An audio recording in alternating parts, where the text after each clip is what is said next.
body, strong mind. As you know, I love to exercise, but I also love to fly.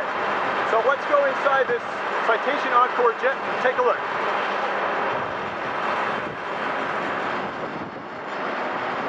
Hi, Robert Henry, strong body, strong mind. You know I love to exercise, but I also love to fly. I've been doing it since I was a teenager. Right now we're in a Cessna Citation Encore. It's a Cessna 560 model. It's the next to the last model of the 560 that was produced. The model after this was the Encore Plus, which has a little bit more thrust. This airplane, however, does have a respectable thrust to weight ratio. The max ramp weight on this plane is about 17,000 pounds. So it's considered a light jet as far as business jets go because it's less than 20,000 pounds max takeoff weight. Some of the differences between this model of the 560 and previous models of the 560, the wing has a heated anti-ice feature rather than the pneumatic boots that are used in the older 560s. However, it still has a boot on the tail, the horizontal tail, for de-icing. These are the throttles, the thrust reversers, which are on top of the throttles, and for that reason this type of arrangement is often referred to as piggyback thrust reversers. This is your flap extension and your landing gear extension and retract, pressurization and environmental controls. And let's power up these displays. This is your primary flight display. This is a multi-function display that displays such things as your course, weather radar, other things. This is your primary flight display number 2. This is called an annunciator panel. It will alert you to certain abnormal conditions. As you can see right now, it's indicating low oil pressure left and right. If these indications were to occur at an important time, such as during flight or even just prior to takeoff, you would proceed accordingly. Some of these items require memorization of the procedures, and others require you to look to the checklist. We use checklists a lot in these airplanes. There's a checklist embodied in this document, as well as emergency and abnormal procedures.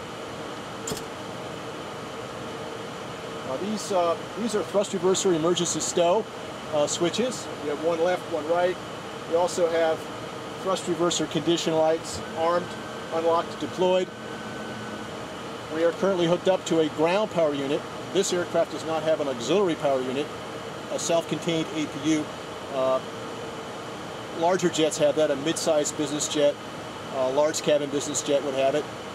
But in order to conserve battery power, we hooked up an outside generator to the aircraft called a ground power unit, which is what we normally would do if we were planning a trip, planning a departure, and I was getting the cockpit ready for departure. I'd be calling and asking for clearance right now.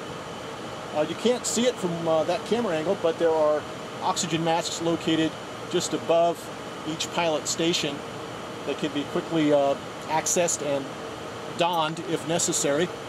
Right now we're just sitting in the cockpit. We have some electrical power on, and we're just familiarizing ourselves with just the overall layout. These side panels are circuit breaker panels. This device down here is a flight management system. It's heavily relied upon for navigational purposes, although it relies upon a GPS and other navigational systems that are also on board the aircraft. It's really just a way of interfacing with those systems through one primary means of interface. It does have the ability to take you to positions by way of GPS and tell you what your position is with respect to GPS navigation.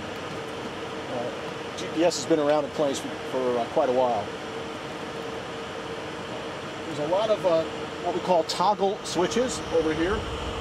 They activate various things, including lights, the anti-icing system and de-icing system I mentioned, also engine start.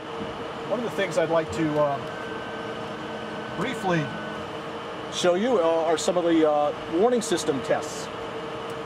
Here I just activated a fire system warning test, and as you can see, we have a left engine fire light and a right engine fire light that have just come on. I'm going to move on to a landing gear test. We're now getting a horn. That horn is telling us that our landing gear was not extended. That's the type of warning we would get if that was an actual situation. I'm going to test one other thing here, which is called a stick shaker.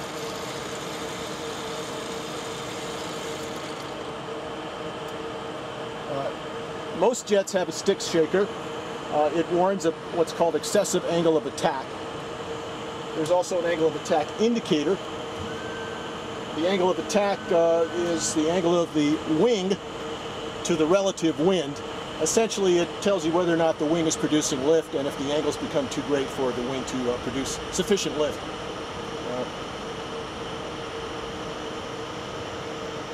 I've spent many hours in these jets and also some larger jets, including up to the Gulfstream 4 or G4, which has a larger cockpit, more glass panels, overhead switches. This is a fairly basic jet once you start flying jets and become familiar with them. But as I said, it does have a respectable thrust-to-weight ratio, and you still got to pay attention to what you're doing, of course. So let's go back and into the cabin. Well, I started when I was 14 years old. That's when I took my first flying lesson. And believe it or not, it cost $5 back then. That's a long time ago. I soloed on my 16th birthday. I got my private license at the age of 17, my commercial license at the age of 18, and my certified flight instructor at 19. I added some ratings to my instructor and my commercial license. Eventually, I got my airline transport pilot certificate. I did that after law school, so I put flying on hold for a little while I was going to law school. And since getting my ATP some time ago, I've added 3 jet ratings. The CE 500 rating, which applies to this aircraft, which is a 560 model. The CE 680 rating, which is a larger version of a Citation. And the G4 type rating, which is a large cabin business jet. That's kind of the chronology of my flying history. I love to fly. I actually enjoyed being a flight instructor when I did it. I enjoyed the process of teaching people, communicating, seeing their progress, seeing them go on to even higher levels in aviation. And I also still am in touch with some of the people I had as flying students. And some of them are attorneys, in fact, so I sometimes collaborate with them on that basis. But this is not a bad place to spend some time. This is a smaller jet, but it's still fun to fly. So what gives you your love of flying? Well, you know, I remember being a little kid and looking up and seeing airplanes fly over and thinking, you know, I think I want to try that. Early on, when I was a very small child, I was told by an eye doctor that I could never be a pilot. I had surgery when I was 2 years old on my eyes. So I think there was an element of, I got to prove something. But also, once I started flying, just having that aerial perspective, being able to recall in my mind at any given time the landscape of the United States from the air, from all different altitudes up to 45,000 feet, down low at 2,000 feet, certain parts of the U.S. Just some local right here in California. I know California pretty well from the air. But it's not just knowing the lay of the land from the air, it's being able to it has a kind of a calming effect to be able to recall that and to recall the quiet of a night flight. Even though you've got a couple of engines producing cruise thrust mounted on the tail of the airplane, still nights can seem very quiet up front in the cockpit. Even though you've got that noise going on, they just seem incredibly quiet, especially if it's a still, clear night. When you're traveling, say, to Florida, you see a lot of stars, and even though those engines are cranking, you're still seems pretty quiet. But I think being able to see things from kind of a macro perspective, aerial perspective, and being able to recall that at times has kind of a calming effect and kind of puts things in perspective. Since your first Cessna flight all the way to now, what's your favorite aircraft to fly? Okay. Well, actually, I started in Pipers, but that's a fair question. And by the way, most people use the word Cessna to describe any small airplane. As we see, they manufacture jets, and they happen to manufacture one of the fastest, if not the fastest, production civilian jet. That's the Citation 10. So a little plug for Cessna. But I started in Pipers. I would say that my favorite airplanes are the Citation Sovereign and the Gulfstream G4. Now I'm limiting that to airplanes that I have personally flown. I've also flown certain models of the Learjet, and I've flown smaller models of the Citation, such as the one we're seated in right now. They're all airplanes, they all have something great about them, but I'd have to say the G4, because for me I like to learn new things. You know, my project is called Strong Body, Strong Mind. For me, strong mind means I'm learning new things, and I'm testing my mind, and I'm developing my mind continuously. I mean, I don't stop doing it because I've reached a certain age, at least not so far. And 2 years ago, I received the G4 type rating, took about a 1-month course, ground school and simulator, and I also got to fly the G4 some after that. So it's still kind of a, G4 is the newest type rating I have. I'm still learning about that airplane. I think you could study that airplane almost full time and still be learning new things about it for quite a while. So I think for me, the G4, because it represents probably it's the newest airplane I've been certified in or rated in, and it still represents a learning process for me. But all of flying represents a learning process. That's one of the things I like about flying, is that you're still learning as you go on, and you should continue your aviation education and obtain new ratings, new certificates. It helps make you a better pilot too. So what brings you your love of working out? Okay, I didn't lift a weight till I was 30.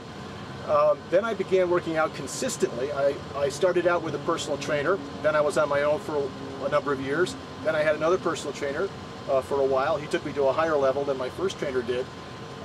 Then I worked out on my own for a while. So it's been about 25 years since I started working out. Now, what brings me my love of working out? Well, it's kind of similar to my love for flying.